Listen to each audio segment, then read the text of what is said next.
अनन्तशास्त्रं बहुलाश विद्या अल्पश्च कालो बहुविघ्नताम्। अनन्तशास्त्रं बहुलाश विद्या अल्पश्च कालो बहुविघ्नताम्।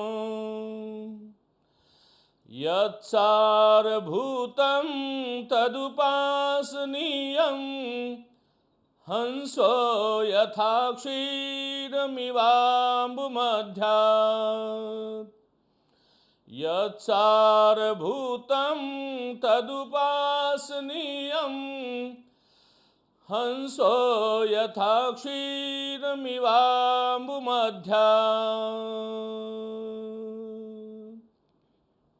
प्रिय साथियों,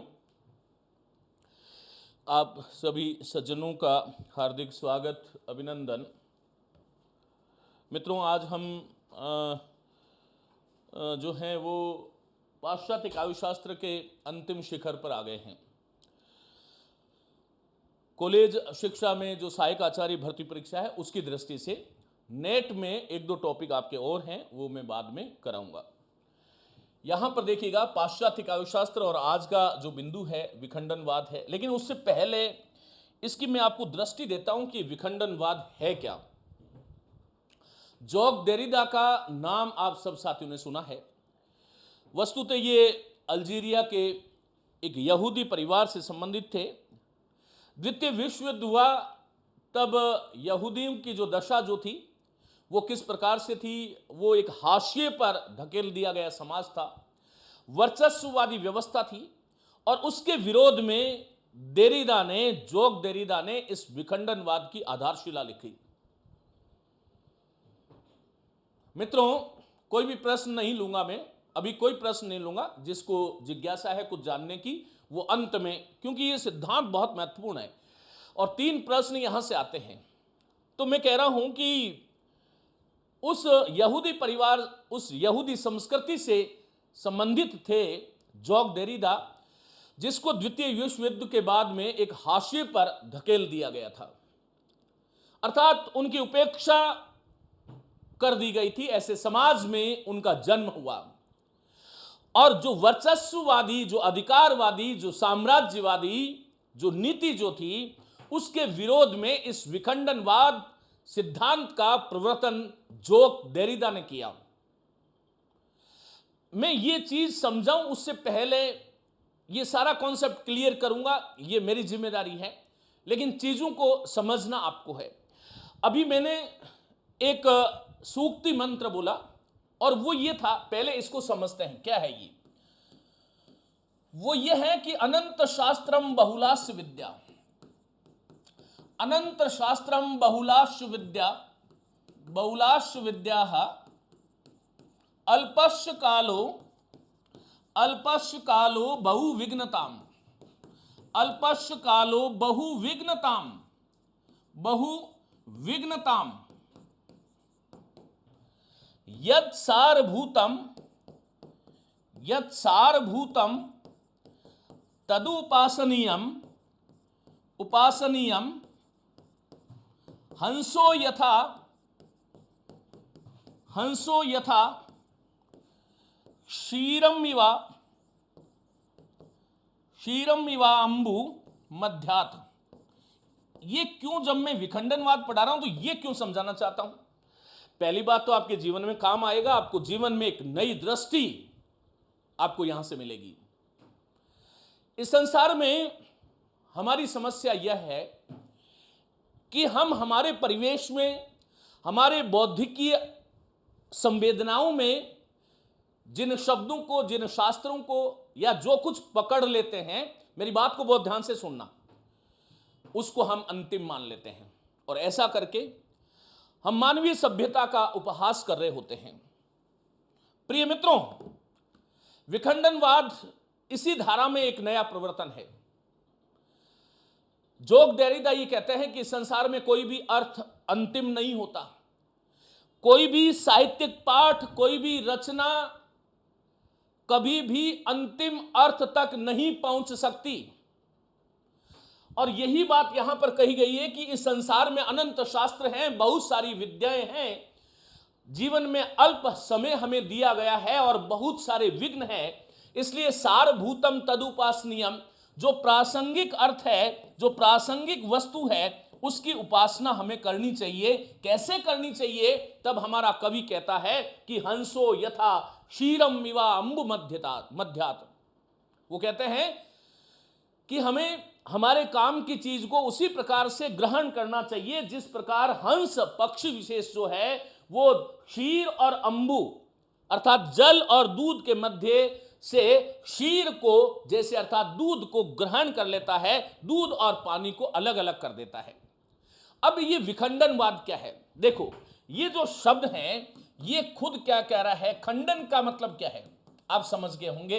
वाद जो है वो तो है सिद्धांत, सिद्धांत, और खंडन का मतलब है ध्वस्त करना, ध्वस्त करना या बदल देना, बदल देना या फिर परिवर्तित कर देना, परिवर्तित कर देना, परिवर्तित कर देना, या सामयिक परिस्थिति के अनुसार ग्रहण करना, सामयिक परिस्थिति के अनुसार ग्रहण करना, अनुसार ग्रहण करना, अनुसार ग्रहण करना।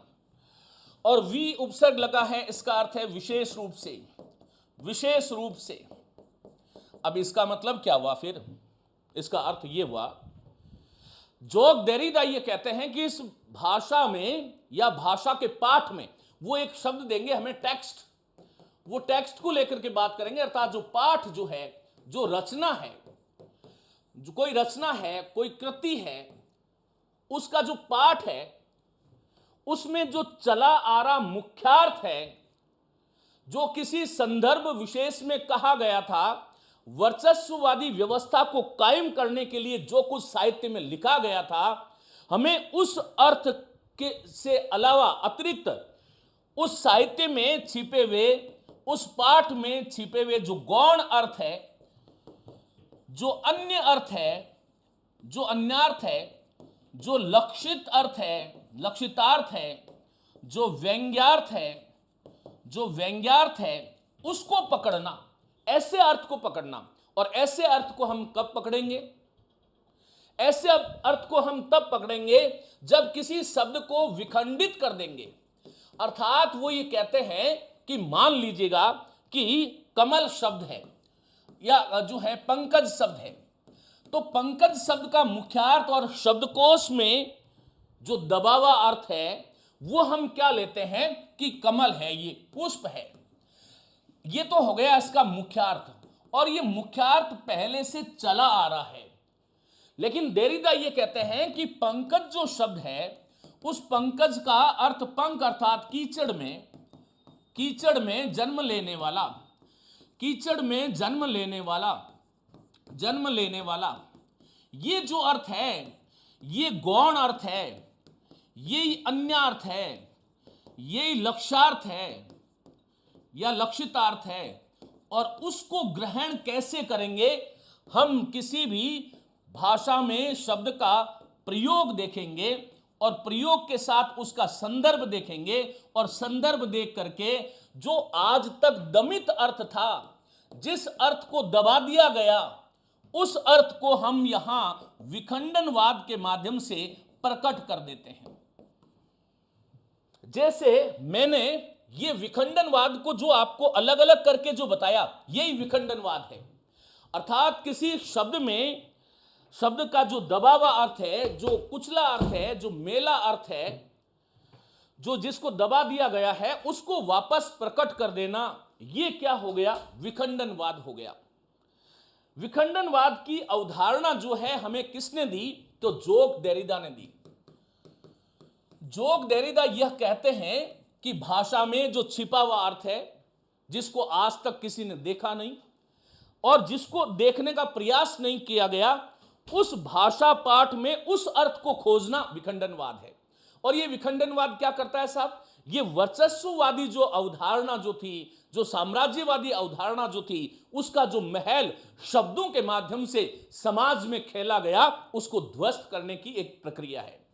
पश्चिमी जगत में विखंडनवाद आलोचना की एक नई पद्धति है और इसका संबंध जो है, विखंडनवाद का जो संबंध है, विखंडनवाद जो है पश्चिमी जगत की एक नई आलोचना पद्धति है, नवीन आलोचना पद्धति है। तो पहले तो आपको यह ध्यान रखना है कि विखंडनवाद जो है वो क्या है, आलोचना पद्धति है।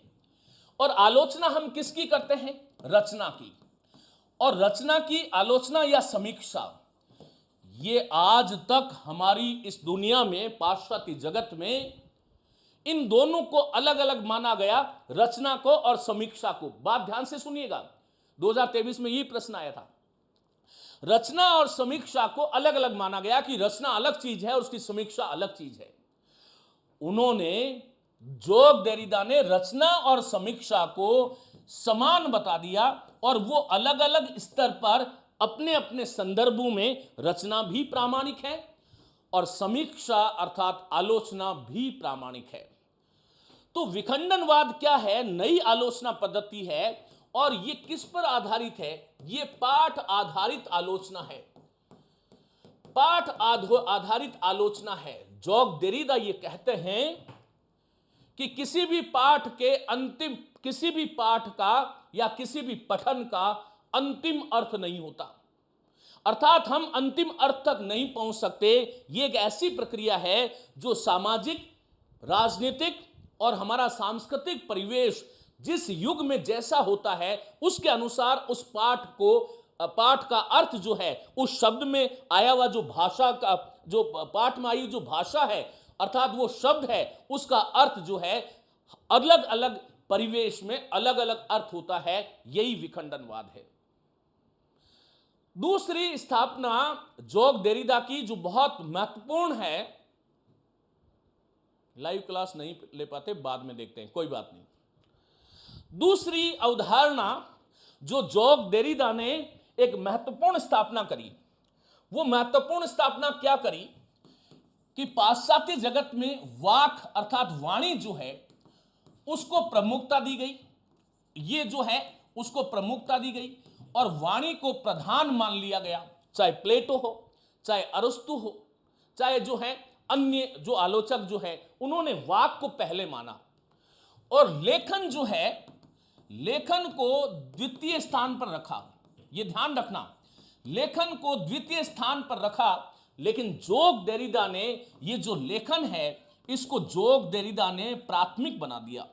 जोग देरिदा ने लेखन को, लेखन जो है, लेखन को प्रमुख माना, प्रधान माना, प्रमुख माना, प्रधान माना, प्रमुख माना अर्थात उसको हम, उसने जोग देरिदा जो है वो उसको प्रधानता देते हैं। अर्थात वो ये कहते हैं कि वाक की, जो वाक का लेखन जो है वो चित्रात्मक रूप है और इसलिए वाक ही प्रमुख है, वाक ही प्रामाणिक है, लेखन ही प्रामाणिक है, लेखन ही प्रमुख है और लेखन ही वाक को अनुशासित करता है, भाषा को लेखन ही अनुशासित करता है। और विखंडन जो है उसमें, उस भाषा में छिपे हुए अर्थ को, उस भाषा में जो रहस्यात्मक अर्थ है उसको उजागर करता है, अर्थ को उजागर करता है, उसको वो प्रकट करता है। अब मैं अलग थोड़ी सी आपको एक यात्रा पर लेके चलता हूं। भारतीय काव्य शास्त्र में शब्द शक्ति आपने पढ़ी है, हां या ना? शब्द शक्ति क्या कहती है? एक बिल्कुल व्यवस्थित सिद्धांत है जो ये कहता है कि किसी भी शब्द के तीन अर्थ हैं, एक तो अभिधा अर्थ है, एक उसका लक्ष्यार्थ है और एक उसका व्यंग्यार्थ है। मैं यूं कह सकता हूं कि ये जो हमारा व्यवस्थित जो शब्द शक्ति का जो प्रविधान था, जोग देरिदा ने उसको विखंडन के माध्यम से बताते हुए ये कहा कि मेरा विखंडन से मतलब यह है कि जो अर्थ दमित है, वर्चस्ववादी व्यवस्था के कारण जिनको जो है दबा दिया गया है, उसको प्रकट करना ही विखंडनवाद कहलाएगा। ऐसे आपको ध्यान रखना है। चलिए आइएगा, आज का जो व्याख्यान है इसको मैं शुरुआत यहां से करता हूं। प्रिय मित्रों, ये विखंडनवाद जो है इसका दूसरा नाम है विनिर्मितिवाद। इसी को एक हम जो है वो विरचनावाद भी कहते हैं। तो तीनों चीजें आ जाए एक ही बात है, या विसंरचनावाद कहेंगे तब भी एक बात है। पीडीएफ प्रिंट जो है प्रीति संजीत बेटा मैंने आप सबके लिए दे रखी थी, लेकिन कुछ विद्यार्थियों ने उसका गलत उपयोग किया, उसको मार्केट में फैला दिया गया। मैं चाहता हूं कि आप जो है ये आपके उपयोग के लिए थी, लेकिन इसको जो है उसका समाधान खोजा जा रहा है और जल्दी ही आपको वापस उपलब्ध हो जाएगी, निश्चिंत रहिएगा। अब सुनिएगा, विखंडनवाद जो है वो विनिर्मितिवाद है, विरचनावाद है। इसको समझो, विखंडनवाद का पर्यायवाची शब्द क्या है? विनिर्मितिवाद या विरचनावाद। अब ये किसकी विनिर्मिति कर रहे हैं, अर्थात पुनर्निर्माण करना। किसके पुनर्निर्माण की बात हो रही है? देखिएगा, जोग देरिदा के शब्दों में कहूं तो जो महावृतांत है, चाहे रामायण है, महाभारत है, कुरान है, बाइबिल है, जो जिस समय लिखा गया था ग्रंथ, कोई भी ग्रंथ, मैंने उदाहरण दिया आपको, उन ग्रंथों का जो पाठ हुआ, पाठ मतलब उनको पढ़ करके जो हमारा अवबोध विकसित हुआ, वह अवबोध अंतिम नहीं है। समय के अनुसार उसकी पुनर्व्याख्या होनी चाहिए। और वो पुनर्व्याख्या किससे हो सकती है? कि विखंडन से हो सकती है, अर्थात शब्दों का जो मूल है वहां उसका अर्थ जो लेखक ने लिखा था उस अर्थ तक पहुंचना हमारे बस की बात नहीं है। और जब कभी भी हम किसी परिस्थिति विशेष में जिस रचना को जितनी बार पढ़ेंगे उतनी बार वो नया अर्थ देगा। ये जो नया नया अर्थ जो है, ये नया नया अर्थ जो है वो विखंडन से प्राप्त होता है। इसलिए विखंडन वास्तव में किसी भी रचना, अर्थात कोई भी जो पाठ कहते हैं उसको पाठ, टेक्स्ट बोलते हैं, किसी भी पाठ को विनिर्मित कर देना, उसकी पुनः रचना कर देना अर्थ के रूप में, यही विखंडनवाद है। हंजाराम, उत्तराधुनिकता की पीडीएफ डाउनलोड नहीं हो रही है, बिल्कुल सही बात है। कुछ समय के लिए आप पीडीएफ को केवल देखिएगा, डाउनलोड का ऑप्शन बंद किया गया है, जल्दी ही आपको वापस मिल जाएगा। थोड़ा सा संयम रखें, बस 5-7 दिन। अब सुनिएगा, अब यहां से शुरुआत करता हूं। फ्रांस के प्रसिद्ध दार्शनिक, अब यहां पर पहली बात आप ये कहोगे कि सर आप तो कह रहे हो कि ये तो अल्जीरिया के यहूदी परिवार से थे, तो अल्जीरिया का जो यहूदी परिवार था तो फिर ये अल्जीरिया के विद्वान होने चाहिए, ये फ्रांस के विचारक कैसे हो गए?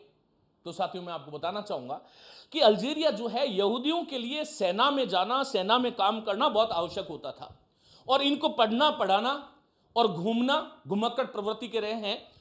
जोग देरिदा 1977 में भारत की यात्रा पर भी आते हैं और दिल्ली और कलकत्ता में उनके 2 भाषण भी होते हैं, और इसलिए उन्होंने अल्जीरिया को त्याग दिया और फ्रांस में आकर के वो बस गए। उनका तमाम लेखन जो है जोग देरिदा का, वो फ्रेंच भाषा में देखने को मिलता है। 6-7 कृतियां उनकी मानी जाती है, लेकिन 3 कृतियां महत्वपूर्ण हैं, उसके बारे में मैं बात करूंगा। तो यहां पर इसलिए वो फ्रांस के ही दार्शनिक कहलाते हैं। अपितु वो दार्शनिक तो कम थे, आलोचक ज्यादा थे। एक और बात मैं आपको कहना चाहूंगा, जो बातें कह रहा हूं उसको आप ध्यान से सुनना। जोग देरिदा से पहले पाश्चात्य काव्यशास्त्र में या पाश्चात्य आलोचना पद्धति में दर्शन शास्त्र को प्रमुख स्थान दिया गया, दर्शन को प्रमुख स्थान दिया गया, प्रमुख स्थान दिया गया, स्थान दिया गया, एवं साहित्य जो है, साहित्य को दूसरा स्थान दिया गया, साहित्य को दूसरा स्थान दिया गया। लेकिन जोग देरिदा ने इसको बदल दिया। जोग देरिदा ने इस विचार को बदल दिया, इस विचार को बदल दिया। अब यदि आपसे पूछ ले कि जोग देरिदा की बदल दिया, जोग देरिदा की दृष्टि में दर्शन प्रमुख है, तो आप बिल्कुल ना करना कि दर्शन प्रमुख नहीं है। जोग देरिदा की नजर में साहित्य प्रमुख है, कोई भी रचना प्रमुख है, दर्शन प्रमुख नहीं है। और इसलिए मैंने कहा कि वो दार्शनिक कम थे, अपितु आलोचक ज्यादा थे और भाषाविद थे। क्यों भाषाविद थे? क्योंकि विखंडनवाद की बात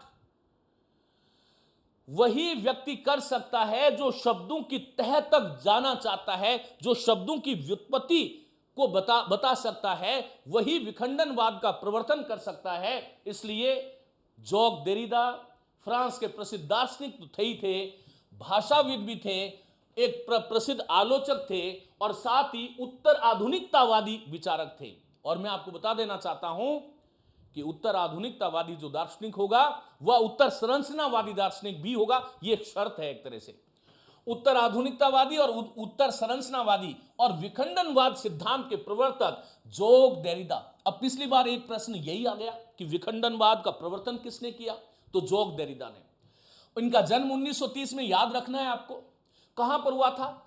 अल्जीरिया के एक यहूदी परिवार में हुआ था और निधन 2004 ईस्वी में हुआ था फ्रांस में। इनको 2003 में कैंसर डिटेक्ट हुआ था और अंततः वो कैंसर के कारण जो है इस दुनिया से चले गए। देरिदा द्वितीय विश्व युद्ध के समय यहूदी समाज, जो कि हाशिए से वंचित समूह था, एक मुख्य धारा से अलग था, की संस्कृति से संबंधित थे। 19 वर्ष की अवस्था में अध्ययन के लिए अल्जीरिया को छोड़ करके कहां आ गए? फ्रांस आ गए। और फ्रांस में कई दार्शनिक जो उस समय अस्तित्ववादी विचारधारा से जुड़े हुए थे, उनके वो संपर्क में आए और उन पर उन्होंने लिखा भी बहुत। वहां पर अल्बेयर, या तो अल्बेयर या अल्बेयर नाम भी आता है, अल्बेयर या अल्बेयर कामू, ये फ्रेंच के लेखक थे अल्बेयर कामू, और 1957 ईस्वी में इनको नोबेल प्राइज मिला था। और वहां जॉन पॉल सार्त्र, आप लोग नेट में पढ़ते हैं, ये अस्तित्ववादी विचारक थे वस्तुतः, जिन्होंने घोषणा करी थी, क्या घोषणा करी थी? कि ईश्वर की मृत्यु हो गई है। तो अस्तित्ववादी विचारक से प्रभावित हुए और बाद में सार्त्र के विचारों से असहमत भी हो गए। तो दो लोगों का प्रभाव इन पर देखने को मिलता है, अल्बेयर कामू और जॉन पॉल सार्त्र। लेकिन आगे चल करके सार्त्र के विचारों से वह असहमत दिखाई देते हैं। यह बात हो गई उनके परिचय के बारे में। देरिदा को सबसे ज्यादा लोकप्रियता जो है वो डीकंस्ट्रक्शन थ्योरी, जिसको हम विखंडनवाद कहते हैं, उसका पर्यायवाची शब्द मैंने बताया विनिर्मितिवाद। उसी अर्थात अर्थ के आधार पर किसी भी समाज का जो साहित्य है उसको वापस निर्माण करना चाहिए, विरचनावादी।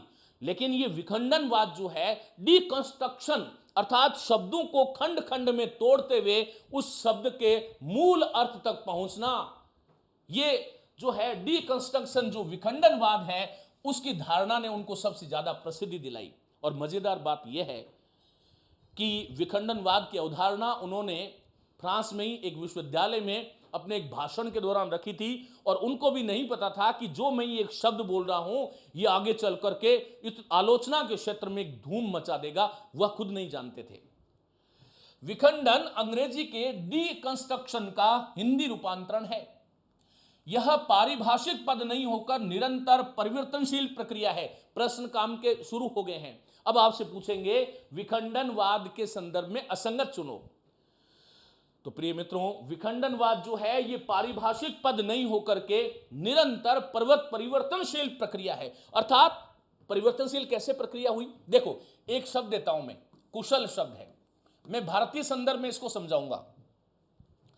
अब ये कुशल शब्द जो था, इसका अर्थ क्या था, ये पढ़ो पहले। विखंडनवाद पारिभाषिक पद नहीं होकर निरंतर परिवर्तनशील प्रक्रिया है। कैसे? वो ये कहते हैं कि किसी भी शब्द का, किसी भी पाठ का कभी भी अंतिम अर्थ नहीं होता, वो बदलता रहता है, निरंतर परिवर्तनशील होता है। हम उस अर्थ तक पहुंच नहीं पाते। वो यहां तक कहते हैं कि किसी भी रचना का सही पाठ नहीं होता, हमेशा गलत पाठ होता है, अर्थात कुपाठ होता है, मिस रीडिंग होती है। तो यहां पर एक कुशल शब्द से समझते हैं। देखो, भारतीय शब्द है कुशल, फ्रेंच का नहीं है। कुशल शब्द जो था वो अपने आरंभिक अर्थ में क्या अर्थ देता था, स्मरण कीजिएगा। मैंने कई बार आपको बताया, यदि मेरी व्याकरण की क्लास में किसी को आ रहा है तो बताएंगे। कुशल शब्द जो था जब ये पैदा हुआ, अच्छा, कुशल शब्द ऐसे ही मैंने आपको कभी बताया होगा, 100% बताया होगा, प्रवीण शब्द है। अब ये प्रवीण शब्द जो है वो किसके लिए आया, कोई बताएगा मुझे? विखंडनवाद पारिभाषिक पद नहीं होकर निरंतर परिवर्तनशील प्रक्रिया है, कैसे समझेंगे? वो ये कह, हाँ, जो निपुण हो। नहीं, प्रीति संजीत, आपने गलत बताया बेटा। मैं कह रहा हूं कि प्रवीण का आरंभिक अर्थ था, क्या था? इसका मतलब आपने मेरी व्याकरण अभी अच्छे से पढ़ी नहीं है। साथियों, प्रवीण शब्द की उत्पत्ति भारतीय संदर्भों में आरंभ में जो प्रकृष्ट रूप से वीणा बजाता था, प्रकृष्ट रूप से वीणा बजाने वाला जो व्यक्ति होता था, जो अच्छी वीणा बजाता था, उसके लिए कुशल शब्द जो कुछ ला सकता था उसके लिए बना था। कुछ ला सकता था ऐसा नहीं, चलो बताता हूं मैं। तो आरंभिक अर्थ यह था कि प्रकृष्ट रूप से जो वीणा बजाता था वो क्या था? प्रवीण था। लेकिन अब प्रवीण निरंतर बदलता रहा, परिवर्तनशील होता रहा। आज वीणा बजाने वाले को प्रवीण कहते हैं, ये हम भूल ही गए। अब तो प्रवीण जो है वो निपुण हो गया, चतुर हो गया और यहां तक कि कुशल हो गया। ये अर्थ का विस्तार हो गया, अर्थात शब्द का अर्थ जो है वो निरंतर बदलता रहा। यदि प्रवीण शब्द पारिभाषिक होता तो इसका अर्थ कभी नहीं बदलता। ठीक वैसे ही विखंडनवाद कोई पारिभाषिक पद नहीं है, बल्कि निरंतर बदलती हुई प्रक्रिया है। ऐसे ही कुशल शब्द जो है उसका संधिच्छेद मैंने आपको बहुत बार बताया है साथियों, और मैं आप लोगों से ये उम्मीद करता हूं कि मेरा ये बेच जो है वो ऐसा बेच है जो शिखरस्थ मानता हूं मैं, और आप लोगों से ये अपेक्षा मैं रखता हूं कि आप इन शब्दों की तह तक जाएंगे। साथियों, कुशा को लाने वाला, कुशा दोबड़ी को कहते हैं। कुशा को लाने वाला जो होता था वो क्या कहलाता था? कुशल कहलाता था। लेकिन क्या वर्तमान में कुशाओं को घास को लाने वाला कुशल है? नहीं। कुशल अब निपुण है, वो हर काम में कुशल है, अर्थात चतुर है, निपुण है, किसी काम को अच्छे ढंग से करता है। अब आपको समझ में आया होगा कि जॉक देरिदा यही कह रहे हैं कि ये पारिभाषिक पद नहीं है, ये निरंतर परिवर्तनशील प्रक्रिया है। वो कहना ये चाह रहे हैं कि किसी भी शास्त्र का, किसी भी रचना का, किसी भी पाठ का, किसी भी टेक्स्ट का जो अर्थ हमने लिया वह वास्तव में अंतिम अर्थ नहीं है, वो फिर से बदलेगा जो है सांप्रतिक संदर्भों के अनुसार, वो फिर से बदलेगा नवीन संदर्भों के अनुसार, और ये आगे जाकर के फिर और बदलेगा। ये निरंतर परिवर्तनशील प्रक्रिया है। मुझे उम्मीद है कि आप लोग इसको समझ गए होंगे। प्रिय मित्रों, विखंडनवाद का सिद्धांत आलोचना की नई दृष्टि प्रदान करता है। महत्वपूर्ण हो गया। आलोचना की नई दृष्टि प्रदान करता है। कैसे? कोई भी आलोचना अंतिम नहीं होती, कोई भी समीक्षा अंतिम नहीं होती, कोई भी पाठ अंतिम नहीं होता, कोई भी अर्थ अंतिम अर्थ नहीं होता। और दूसरी बात, विखंडनवाद ये काव्यशास्त्र का, जो काव्यशास्त्र में जितने भी जो तत्व आते हैं वो काव्य की रचना से संबंधित होते हैं। लेकिन ये विखंडनवाद का सिद्धांत है ना, ये आलोचना, अर्थात एक आलोचक को वो दृष्टि देता है कि जो तुम सोच रहे हो उससे आगे भी अर्थ है।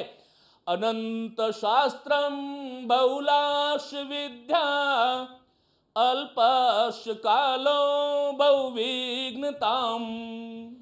जो हमने किसी शास्त्र को अंतिम मान लिया कि यही अंतिम है, नहीं नहीं, इस संसार में अनंत शास्त्र है, अनंत विद्याएं हैं और एक ही शब्द के अनंत अर्थ भी हो सकते हैं।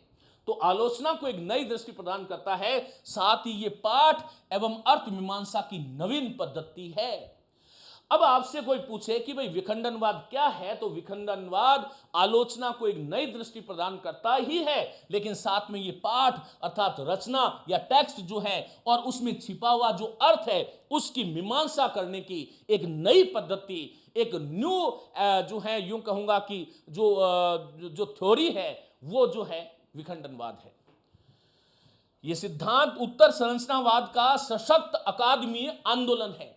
उत्तर संरचनावाद में जो चीजें थी उसको एक तरह से नकारते हुए यह सिद्धांत जो है वो आगे बढ़ता है। कुछ विचारक ये जो सिद्धांत था जॉक देरिदा का, उसको क्रांतिकारी कहते हैं। कि क्रांतिकारी कैसे? देखो, इस पाठ से आप क्या सीख रहे हो? परीक्षा में तो प्रश्न आएंगे, उनको समाधान कराना मेरी जिम्मेदारी है, आप कर लोगे यदि अच्छे से सुनोगे तो। लेकिन साथियों, विखंडनवाद आपको एक दृष्टि देता है कि किसी भी शब्द का जो मैं अर्थ सोच रहा हूं और जो शब्दकोश में जो बंद किया गया, जो चिपकाया गया अर्थ है, क्या उससे भिन्न अर्थ भी हो सकता है क्या? यदि विखंडनवाद पढ़ा है, जॉक देरिदा को आपने पढ़ा है, तो आप कहेंगे यस, कोई भी अर्थ, किसी भी शब्द का निश्चित अर्थ नहीं होता, वो उससे आगे भी संदर्भ और प्रयोग के अनुसार बदलता रहता है। और कुछ तो कुछ तो इस सिद्धांत को क्रांतिकारी कहने लगे, लेकिन कुछ आलोचक जो हैं इसे अर्थहीन और आतंकवादी कहते हैं कि भाई ये तो अर्थहीन है। अर्थहीन कैसे है, अब इसका समझो। विखंडनवाद से समस्या क्या हुई? विखंडनवाद ने साहित्य का जो निश्चित अर्थ था उसके प्रति संदेह पैदा कर दिया। एक जो आलोचक जो था उसके मन में संदेह पैदा कर दिया, किसी भी रचना का जो मूल तथ्य है उसके बारे में संदेह पैदा कर दिया, संस्कृति की जो व्याख्या की गई, समाज की जो व्याख्या की गई उसके बारे में संदेह पैदा कर दिया। और वो अनेक अर्थ हो सकते हैं। इसका मतलब साहित्य से जो 3 अर्थ की जो अवधारणा हमारे भारतीय काव्य शास्त्र में थी साथियों, वह उसको बदल करके एक तरह से अनिश्चितता और अंतहीन अर्थों की श्रृंखला में वो लेकर के चले गए। इसलिए इसको अर्थहीन और आतंकवादी के लिए जैसे कोई सिद्धांत अंतिम नहीं होता, कोई नियम कानून नहीं होता,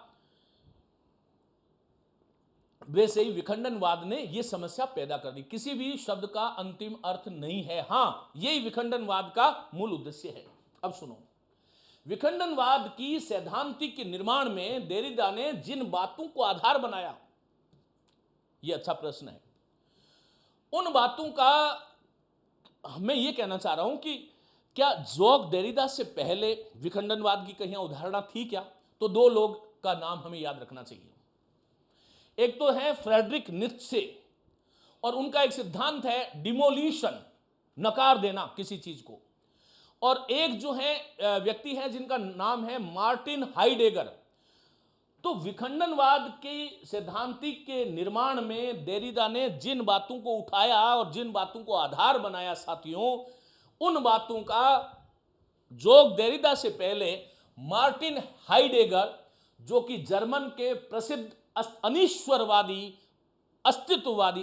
अस्तित्ववादी दार्शनिक कहलाते हैं। कौन? Martin Heidegger. इनकी एक पुस्तक थी बीइंग एंड टाइम, होना समय के अनुसार। बीइंग एंड टाइम में जो चीजें उठाई थी उसी से जॉक देरिदा को ये विखंडन की धारणा को विकसित करने में सहायता मिली। अर्थात यदि आपसे कहा जाए कि देरिदा के विखंडनवाद पर हाइडेगर के एक सिद्धांत है जिसको हम बोलते हैं डीकंस्ट्रक्टिव रिट्रेव, अर्थात विखंडनवाद पुनर्प्राप्ति का प्रभाव है। तो एक बात तो ये हो गई कि उस पर पहला प्रभाव तो किसका हुआ? मार्टिन हाइडेगर का। दूसरी बात इसी में आएगी, हां, विखंडनवाद की अवधारणा मूलतः फ्रेडरिक नीत्शे, यह भी जर्मन का मनोविश्लेषणवादी और अस्तित्ववादी दार्शनिक था, उसकी एक थ्योरी थी डिमोलिशन, नकार देना किसी चीज को, जो परंपरा से चली आ रही, चाहे ईश्वर हो, धर्म हो, सत्य हो, उसकी धारणा से ली गई है। कहा जा सकता है कि विखंडनवाद को पहचानने का सूत्र जो है वो नीत्शे के सिद्धांत में मिलता है। अब यहां पर देरिदा द्वारा लिखित पुस्तकें कौन कौन सी है, तो इनका समस्त लेखन आपको ध्यान रखना है कौन सी भाषा में है, तो फ्रेंच भाषा में है। 3 पुस्तकें इनकी बहुत महत्वपूर्ण है। पहली पुस्तक जो सबसे महत्वपूर्ण है और इस विखंडनवाद के सिद्धांत की आधारशिला जिसमें लिखी गई, विखंडनवाद के सिद्धांत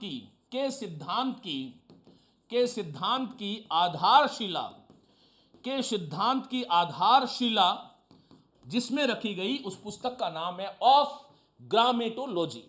भाषाविद थे ना ये, तो ऑफ ग्रामेटोलॉजी जो पुस्तक है, इस पुस्तक का क्योंकि फ्रेंच भाषा में थी और अंग्रेजी अनुवाद जो है वो किसने किया था? गायत्री चक्रवर्ती ने किया। फिर दूसरी पुस्तक है इनकी राइटिंग एंड डिफरेंस, अर्थात लेखन में जो असमानता आती है। कैसे? मान लीजिएगा कि कबीरदास ने एक बात कही कि जा नारी की झाई परत अंधा होत भुजंग, कबीरा तिनकी कौन गति रे जो नित नारी को संग।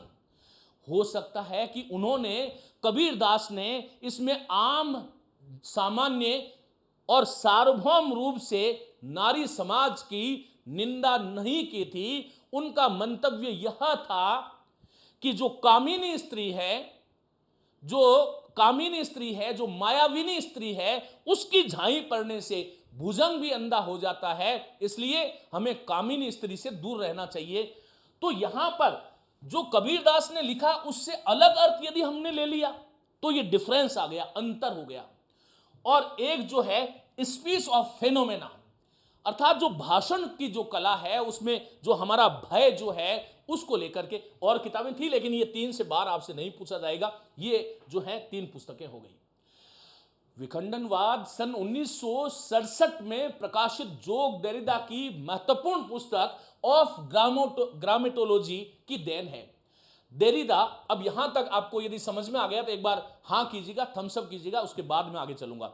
जितने भी साथी देख रहे हैं आप जो हैं मुझे ये बता दीजिएगा कि अभी तक हमने ये जो चीजें पढ़ी हैं ये चीजें आपके सब क्लियर हो गई हैं। मित्रों यहां से क्योंकि अब हम सिद्धांत की बात करेंगे।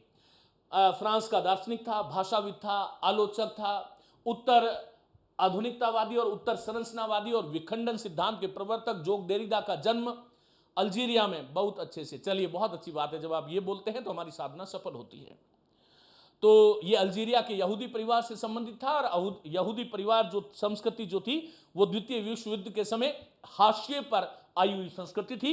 और फिर वहां से वो जो है 19 वर्ष की अवस्था में फ्रांस चले गए। वहां पर अल्बेर कामू और जॉन पॉल सार्त्र से प्रभावित हुए, लेकिन अंत में सार्त्र के विचारों से असहमत दिखते हैं। डीकंस्ट्रक्शन इसको अंग्रेजी में कहा जाता है। ये पारिभाषिक पद नहीं है। विखंडनवाद निरंतर बदलता हुआ परिवर्तनशील प्रक्रिया है और ये आलोचना की नई दृष्टि प्रदान करता है। पाठ और उसके अर्थ मीमांसा की नवीन पद्धति है। विखंडनवाद मानता है कोई भी पाठ, कोई भी रचना अंतिम नहीं, और उसका पाठ अंतिम नहीं, और कोई भी अर्थ जो है वो अंतिम नहीं। संदर्भों और प्रयोग के अनुसार वो निरंतर बदलता रहता है। और ये बात हो गई। कुछ लोगों ने इस सिद्धांत को क्रांतिकारी कहा, तो कुछ ने अर्थहीन और आतंकवादी सिद्धांत इसे कहा। और विखंडनवाद की सैद्धांतिक के निर्माण में देरिदा ने जिन बातों का सहारा लिया था वो मार्टिन हाइडेगर की जो पुस्तक है बीइंग एंड टाइम, उसमें पहले से जो है वो था। और फ्रेडरिक नीत्शे का जो डिमोलिशन जो सिद्धांत है उससे भी ये सिद्धांत प्रभावित है। फिर देरिदा की पुस्तकें हैं of grammatology, writing and difference और स्पीच ऑफ फेनोमेना। चलिएगा, फिर हम यहां बात कर रहे हैं कि विखंडनवाद की आधारशिला सन 1967 में उनकी जो पुस्तक है, वो पुस्तक का नाम क्या है बोलो? जो है ऑफ ग्रामेटोलॉजी पूछा जा सकता है। उसमें इसका इस विखंडनवाद सिद्धांत की आधारशिला उसमें रखी। अब यहां पर हम कुछ महत्वपूर्ण बातों की तरफ जा रहे हैं, उसको आप अच्छे से समझ लेंगे। कुछ स्थापनाएं पाश्चात्य जगत में ऐसी थी, क्या थी सुनो। देरिदा भाषा में उच्चारण के स्थान पर लेखन को महत्व देते हैं। पहली बात तो उच्चारण या उच्चार भी आ सकता है, उच्चार भी आ सकता है या वाक भी आ सकता है। वाक के स्थान पर लेखन, स्थान पर लेखन, यानी कि ये लिखित चीज को ज्यादा महत्वपूर्ण देते हैं। पहली बात लेखन को महत्व, ये सही बात है, हां कर देना। ओके। नंबर 2, वो कहते हैं कि लेखन उच्चार का या उच्चारण का चित्र आलेख है। वही हमारी बात है ना कि जो ध्वनि है उसको जब हम लिख देते हैं तब वो वर्ण हो जाता है, लीप देना।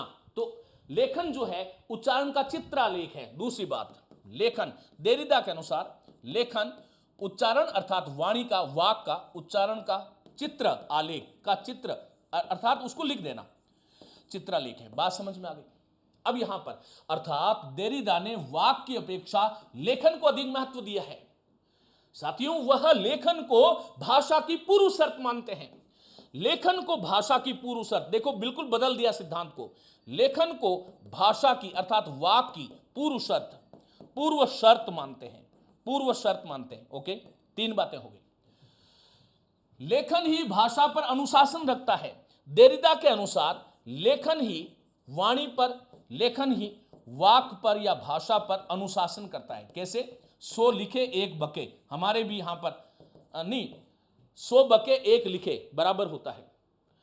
और लेखन ही उसे वाणी को प्रामाणिक बनाता है। पश्चिमी दर्शन में लिखित लेखन को द्वितीय स्थान दिया गया था, लेकिन देरिदा ने इस धारणा को बदल दिया। विखंडन सिद्धांत ने साहित्य की प्रकृति और कृति की अवधारणाओं को परिवर्तित कर दिया। उन्होंने ये उद्घोषणा कर दी कि जो कुछ भी आज तक हमने जो साहित्यिक पाठ, उन्होंने पाठ के 2 भेद माने हैं। एक तो साहित्येतर पाठ पूछा जा सकता है और एक साहित्यिक पाठ। आज तक जो भी हम पाठ करते आए हैं उसका अर्थ जो लेते आए हैं उससे आगे की सोचना ही विखंडनवाद है। साथियों, सन 1980 के दशक में इस सिद्धांत ने साहित्य और दर्शन के विभिन्न क्षेत्रों के अलावा इतिहास, लेखन, भाषा विज्ञान, मनोविश्लेषण, राजनीतिक सिद्धांत आदि में भी स्वयं को स्थापित किया। अब सुनो, मैं ये कहना चाह रहा हूं कि विखंडनवाद जो सिद्धांत है वो 1980 के दशक में, अर्थात 19वीं शताब्दी का जो है कौन सा 80वां दशक, अर्थात 7वां और 8वां के मध्य, ये प्रश्न भी आया हुआ है, ये ध्यान रखना, पिछली बार आया है कॉलेज लेक्चर में, आप प्रश्न देखोगे आपको समझ में आएगा। 7वें और 8वें दशक के मध्य हुआ है, एकदम यूं नहीं कह सकते कि 1980 में हुआ है, क्योंकि 1967 में उनकी पुस्तक आई थी ऑफ ग्रामेटोलॉजी, 1967 में पुस्तक आई तो उसमें इसने स्थापना कर दी थी। तो 7वें और 8वें दशक के मध्य जो है इस सिद्धांत का, इस संप्रत्यय का, इस अवधारणा का, इस आलोचना की एक नई पद्धति की आधारशिला जोग देरिदा ने रख दी।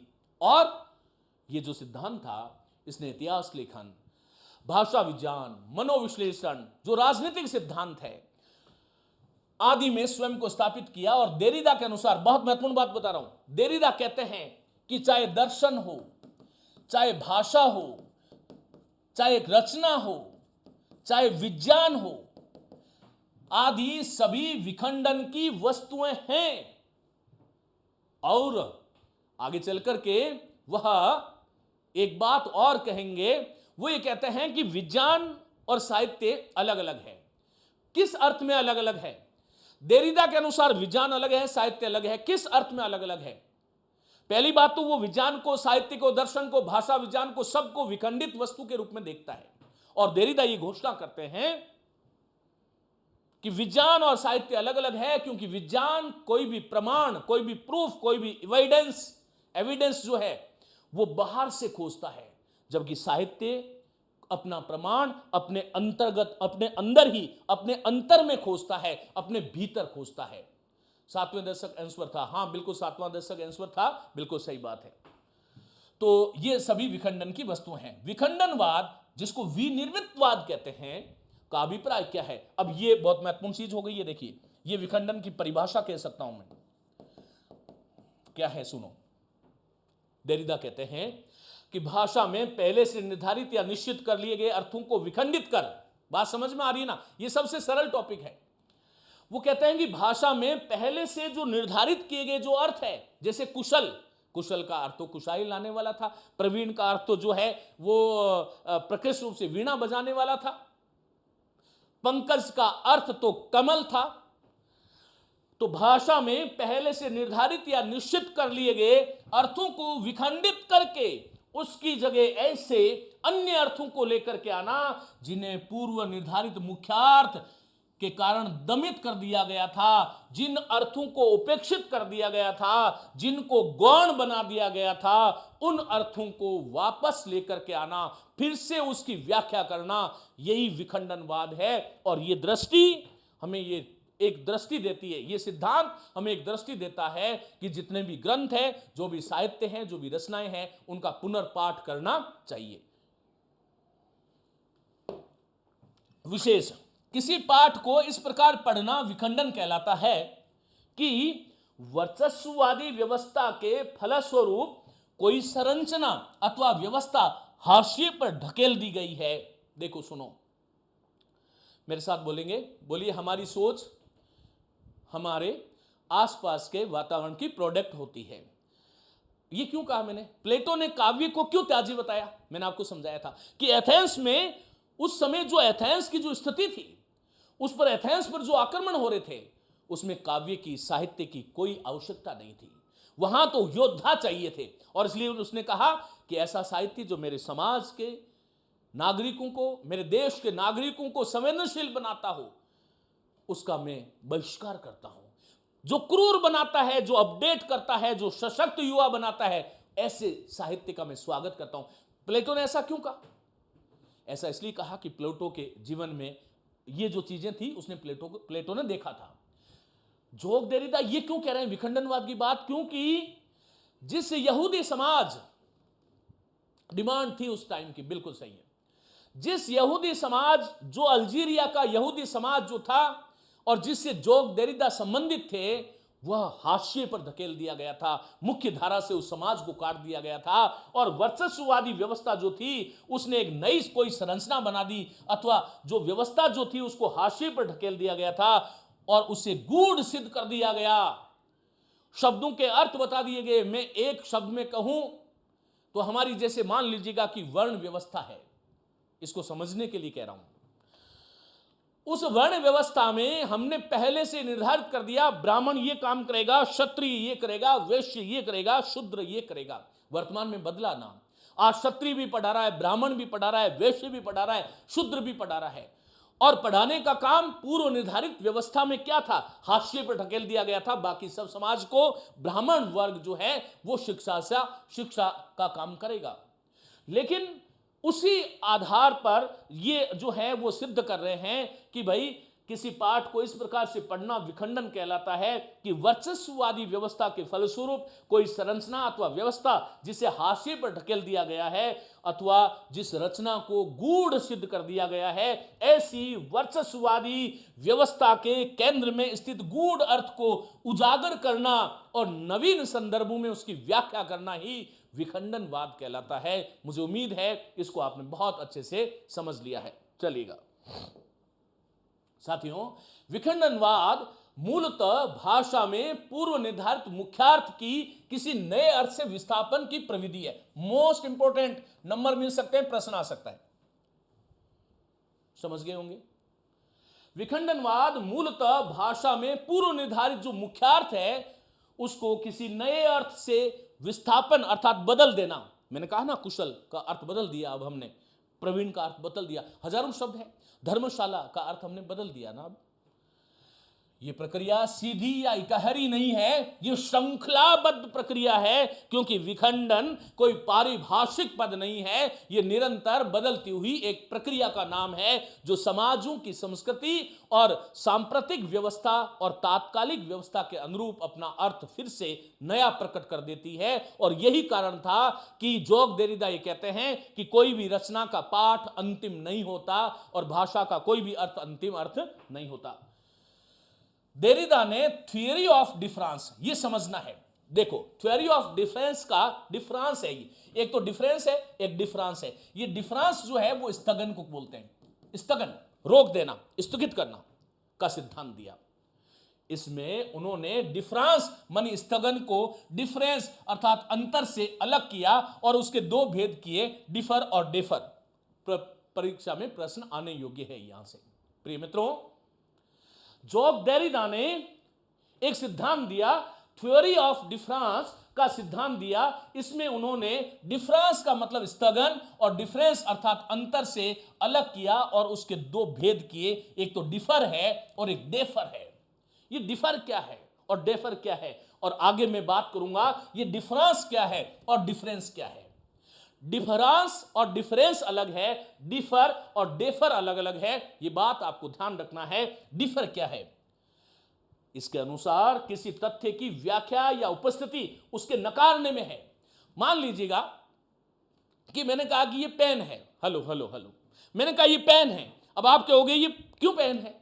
मैं कहूंगा ये तलवार नहीं है, मैं कहूंगा कि ये पहाड़ नहीं है, मैं कहूंगा ये घर नहीं है, मैं कहूंगा ये चम्मच नहीं है, मैं कहूंगा ये थाली नहीं है, मैं कहूंगा ये फूल नहीं है। ये नकारना है। ये कैसे? मैं एक चीज बताता हूं। एक भारतीय दर्शन में एक प्रमाण है, उसको हम अर्थापत्ति प्रमाण कहते हैं। वो क्या है? वो ये है कि किसी ने कहा कि देवदत्त दिन में नहीं खाता फिर भी मोटा है। हेलो हेलो, देवदत्त दिन में नहीं खाता है फिर भी मोटा है, तो आप क्या अर्थ लगाएंगे बताओ? आप अर्थ लगाएंगे अच्छा रात में खाता होगा। भाई मोटा होना खाने से ही होता है, तो इसका मतलब दिन में नहीं खा रहा, रात में है। तो डिफर क्या है कि किसी तथ्य की व्याख्या या उपस्थिति उसके नकार देने में है। कैसे? उदाहरणार्थ ये मेज है, क्यों है? क्योंकि वह कुर्सी, पंखा या कलम नहीं है। ये तो डिफर हो गया। अब आपसे पूछा जा सकता है क्या डिफर है? डेफर क्या है? डेफर से तात्पर्य है कि अर्थ, जो अर्थ है, किसी भी शब्द का जो अर्थ है वो स्थगन या विस्थापन में ही विद्यमान होता है। अब आपसे पूछा जा सकता है कि किसके अनुसार कोई अर्थ स्थगन या स्थगन मानी उसको स्थगित करना, विस्थापन बदल देना में ही विद्यमान होता है, तो आप डेफर करोगे, डिफर मत करना। कोई भी अर्थ पूर्ण और अंतिम नहीं होता। महत्वपूर्ण बात, वह सार्वभौमिक न होकर सापेक्ष है, काल के सापेक्ष है। तुलसीदास ने कहा, ढोल शूद्र पशु, शूद्र ढोल, ढोल गंवार शूद्र नारी, ये सब ताड़न के अधिकारी। इसका जो अर्थ लिया गया वो अंतिम अर्थ नहीं है। नवीन संदर्भों में नवीन व्याख्या की गई कि ऐसा क्यों कहा गया। इसका मैं विषय से बदल जाऊंगा, इसका बड़ा रोचक वृतांत है, कभी आप लोगों को बताऊंगा। विशेष, किसी व्यक्ति द्वारा कोई बात जिस संदर्भ में कही गई उससे भिन्न अर्थ ग्रहण करना तो है डिफरेंस।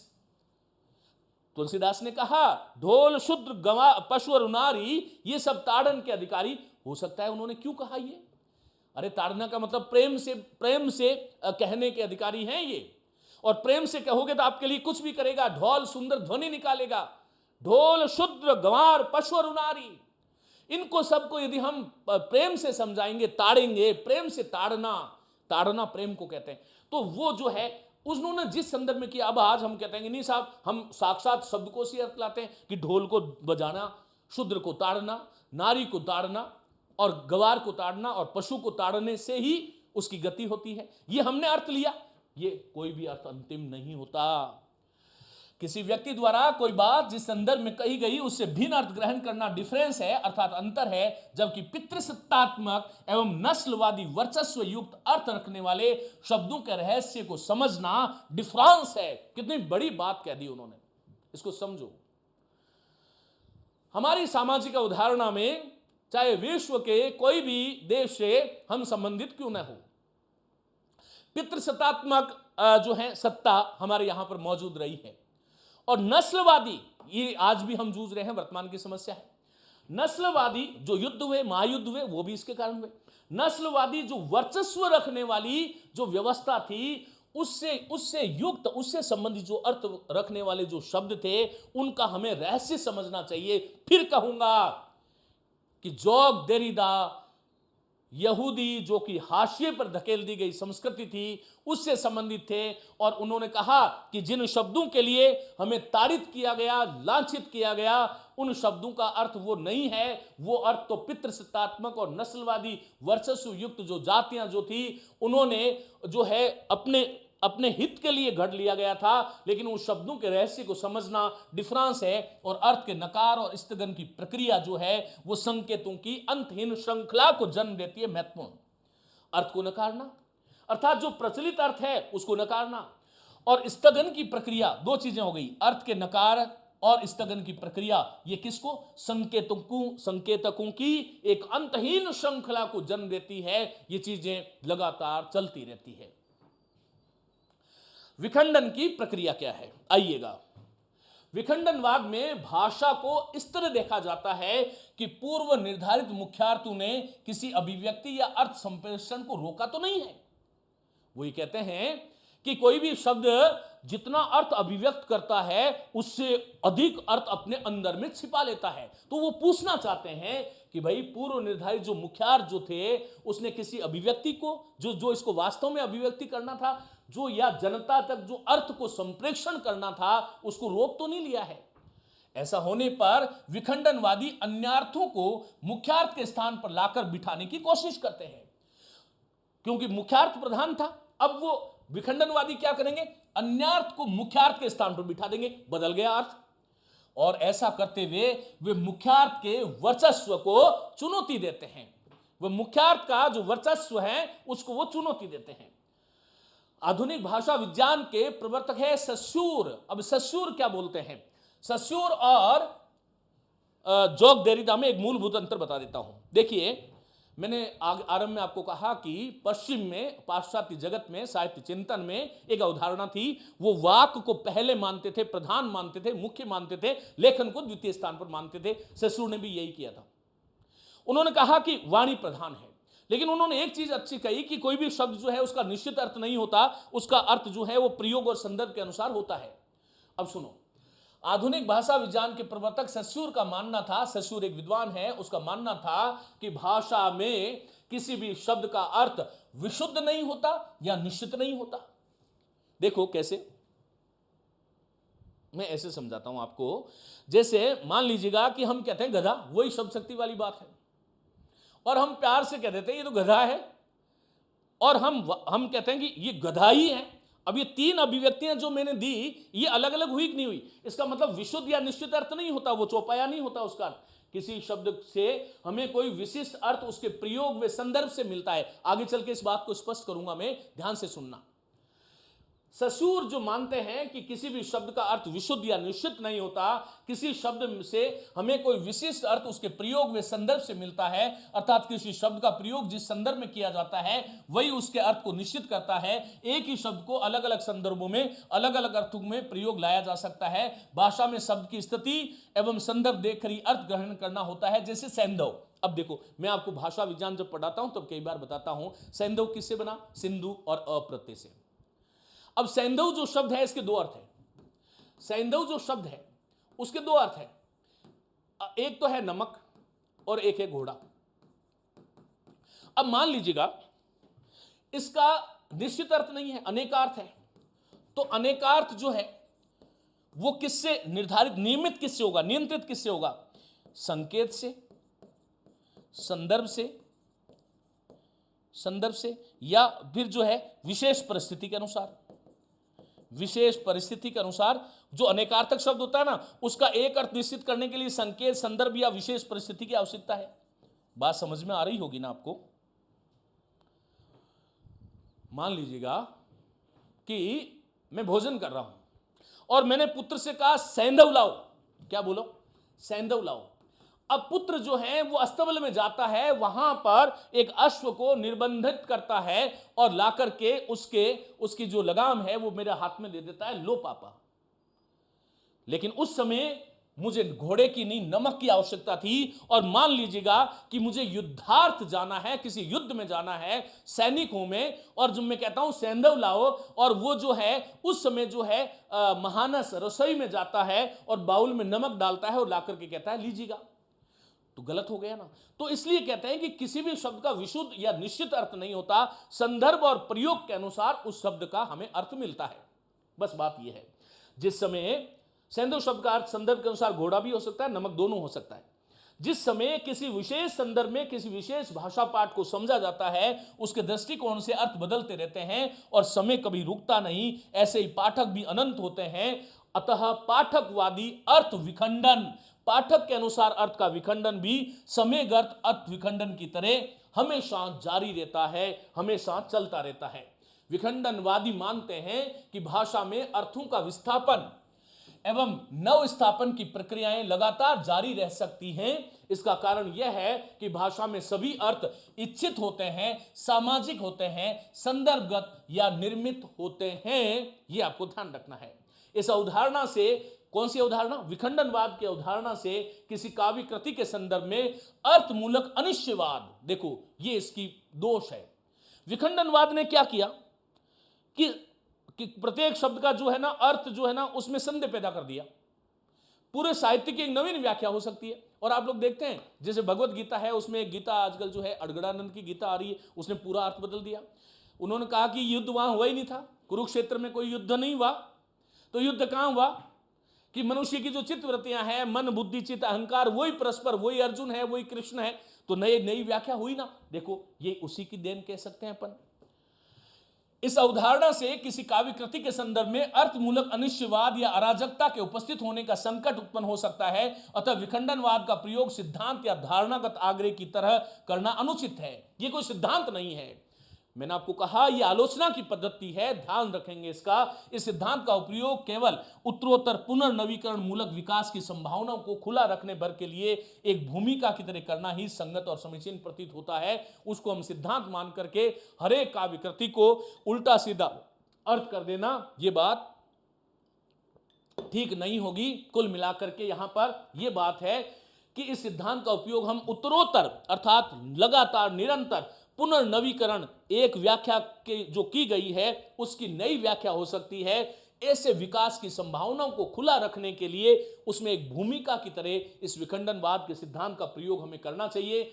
विखंडनवाद की प्रक्रिया का प्रयोग सिद्धांतों तथा विचारधारात्मक आग्रहों की जकड़बंदियों को तोड़ने के लिए किया गया। बात समझ में आ गई होगी कि जो सिद्धांतों और विचारधारात्मक, जो विचारधाराओं के अनुसार किसी शब्द का, किसी काव्य कृति का जो हमने अर्थ लिया था, उसका जो आग्रह था, उसकी जो जकड़बंदियां जिसमें हम फंसे हुए थे, अपने माइंड को जो ओपन नहीं रख पा रहे थे, उसको तोड़ने के लिए विखंडनवाद सिद्धांत का प्रयोग किया गया। सिद्धांतों विचारधारा में भाषा पाठ के अर्थ लगभग तय होते हैं, वहां मुख्यार्थ के रूप में स्थापित द्विविभाजन को मुख्य अंतर्विरोध माना जाता है, जिसका खंडन विखंडन यहां जरूरी माना गया। उन्होंने कहा कि जो चीजें हैं उसको समय के अनुसार हमें बदलना चाहिए, उसके अर्थों को हमें फिर से नए सिरे के साथ रूपायित करना चाहिए। तो साथियों, ये विखंडनवाद की जो थ्योरी है वो अब यहां से शुरुआत होगी अगले व्याख्यान में कि जोग डेरिडा की जो मुख्य विखंडनवादी अवधारणाएं जो थी वो कौन कौन सी थी, उन्होंने पाठ के कितने भेद किए, उन्होंने विखंडनवाद के लिए कितने सूत्र दिए, जो 3 सूत्र दिए थे, आगे वाले व्याख्यान में हम बात करेंगे। विखंडनवाद ने किस प्रकार हमारे साहित्य की, कृति की प्रकृति और दृष्टि को बदल दिया, किस प्रकार से एक ही शब्द में जो वर्चस्ववादी जो अर्थ था उसको, जो छिपा हुआ जो अर्थ था उसको बदल दिया। इस प्रकार की तमाम सैद्धांतिकी जो विखंडनवाद के कारण साहित्य को बदलाव की एक दृष्टि से देखती है, उन तमाम चीज़ों पर हम बात करेंगे और विखंडनवाद की समीक्षा अगले व्याख्यान में मैं करूंगा। मुझे उम्मीद है कि आज आपने विखंडनवाद को एक सरसरी नज़र से देखा है, जिसमें आप जो है, अब तो सब बता दीजिए, हाँ अब बता देता हूं कि पुस्तक जो साथियों देखिएगा, आपके जो जो लेखक है, अर्थात लेखक का मतलब आप समझ रहे हैं, आदिकाल में जो भी लेखक है, भक्ति काल में है, रीति काल में, आधुनिक काल में है, उसको अपडेट कर रहा हूं। कोई भी पुस्तक, चाहे वो किसी भी प्रामाणिक पुस्तक में जो जानकारी लिखी गई है, जो आपसे पूछी जा सकती है, उन तमाम चीज़ों को मैं और जो है अपडेट कर रहा हूं। मैं चाहता था कि आप लोगों को एक ऐसी पुस्तक दूं जिसके माध्यम से आप एक हिंदी साहित्य को नई दृष्टि से समझ पाएं, आपका अवबोध विकसित हो, और इसके लिए ये जरूरी था। लेकिन अब बिल्कुल अंतिम सिरे पर है। मैं समय का ध्यान रखते हुए यदि पुस्तक को बेचना ही होता बेटा तो बहुत पहले ला चुका होता। हाँ, एग्जाम जो है अक्टूबर में नहीं होगा, आप समझ पा रहे होंगे, बार बार मत कहलवाइए मुझसे। लेकिन मैं ये कहना चाहूंगा कि आप लोग बिल्कुल निश्चिंत रहिएगा, यथा समय मैं आपको अगले सप्ताह में सूचना जरूर दे दूंगा कि ये पुस्तक आ गई है। वैसे उसका कवर पेज मैंने आपको दिखा दिया था। बहुत शीघ्र ही भारतीय पाश्चात्य काव्य शास्त्र की पुस्तक भी आ रही है, व्याकरण वाली पुस्तक आपके पास है, और हिंदी साहित्य का जो सेकंड पेपर जो है आपका, उसकी संपूर्ण पुस्तक मैं ऐसी देने वाला हूं कि उसके बाहर जितनी भी सामग्री है वो आप एक बार बक्से में रख सकते हैं, यदि मेरे प्रति आस्थावान है तो। इसके बाहर कुछ भी नहीं होगा। मेरी बहुत बहुत शुभकामनाएं। बस मैं मार्गदर्शन तभी करता हूं जब कोई चीज़ ऑथेंटिक होती है। मुझे जो लगता है कि अक्टूबर में एग्जाम की संभावनाएं क्षीण प्राय है। तो कब होगा, कैसे होगा, ये सब कुछ जो है आरपीएससी पर निर्धारित है। जो संस्था इस व्याख्यान को, इस परीक्षा को जो कंडक्ट कर रही है, मैं यही कहूँगा, बस मैं कहूँगा आप लगातार पढ़ते जाइएगा। आप तो अक्टूबर में मान के चलिएगा, और अपना जो पाठ्यक्रम है वो पाश्चात्य काव्य शास्त्र अगले व्याख्यान में संपूर्ण हो जाएगा। आगे हम बात करेंगे इकाई 4 और 5 की जो पद्य रचनाएं हैं उसके बारे में हम बात करेंगे। मेरी बहुत बहुत शुभकामनाएं। नमस्ते, धन्यवाद।